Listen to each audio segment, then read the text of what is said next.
আজ আমি রান্না করেছিলাম সি ফুড বয়েল। এর জন্য প্রথমে ফুটান্ত গরম পানিতে ভুট্টা, পেঁয়াজ, কাঁচা ঝাল আর তার সঙ্গে দিয়েছিলাম আলু। যেহেতু আলু সেদ্ধ দিয়েছিলাম তাই পরিমাণ মতো নুন আর গোলমরিচ দিয়ে দিয়েছিলাম। সবকিছু দেওয়ার আগেই দিয়ে দিয়েছিলাম গরম মশলা আর তেজপাতা। মাঝখানে আবার একটু লেবুও দিয়ে দিলাম। আর অন্যদিকে কাঁকড়াটা লেবু দিয়ে ভিজিয়ে রাখছিলাম যাতে গন্ধটা বের না হয়। এদিকে আমার সবজিটাও রেডি, আলুটা হালকা সেদ্ধ দিয়েছিলাম। এবার মেইন ইনগ্রিডিয়েন্টস তৈরির পালা। প্রথমেই টমেটো সস, তারপরে সয়া সস, বারবিকিউ সস, তার মধ্যে চিলি ফ্লেক্স দিলাম অনেকটা পরিমাণের।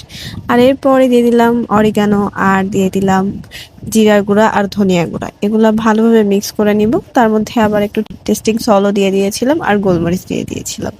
এটা ভালোভাবে মিক্স করে পাশে রেখে দিব। আর অন্যদিকে আবার গোলমরিচের গুঁড়া, লবণ, লেবুর রস আর কিছু পরিমাণে চিলি ফ্লেক্স দিয়ে ভালোভাবে মিশিয়ে কাঁকড়ার ভিতরে দিয়ে দিব। আর কিছুটা দিয়ে দিব চিংড়ি মাছের ভিতরে।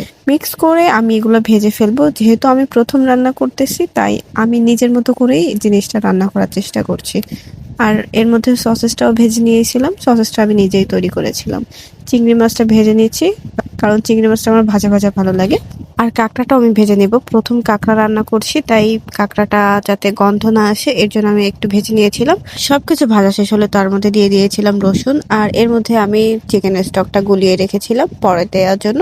আর ভাজা রসুনের মধ্যে দিয়ে দিয়েছিলাম মিক্সিং করা সেই সসগুলা, একটু রেখে দিয়েছিলাম পরবর্তীতে দেওয়ার জন্য। হালকা কষিয়ে তার মধ্যে দিয়ে দিয়েছিলাম কাঁকড়াটা কিছুক্ষণ রাখার পরে পানি দিয়ে এর মধ্যে দিয়ে দিয়েছিলাম সেদ্ধ করে রাখা ভুট্টাগুলা। আর এর মধ্যে সেদ্ধ আলুটা দিয়ে দিয়েছিলাম আর সেদ্ধ পেঁয়াজ আর কিছুটা কাঁচা পেঁয়াজ দিয়ে দিয়েছিলাম। আর এরপরে দিয়ে দিয়েছিলাম টমেটো, কিছুটা সস রেখে দিয়েছিলাম তার মধ্যে লেবুর রস দিয়ে এটা ভালোভাবে মিক্স করে নিব। মিক্স করে আমি এই ভুনার ভিতরে দিয়ে দিয়েছিলাম যাতে টেস্টটা আরও একটু দারুণ লাগে। তারপরে পানি দিয়ে কিছুক্ষণ কষিয়ে নিব।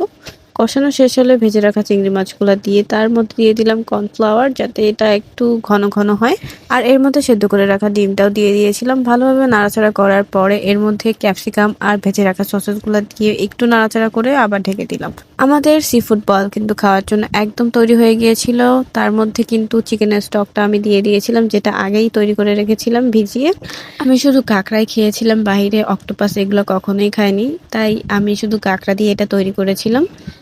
নিজের হাতে বানানো খাবারের আনন্দটাই আসল আনন্দ।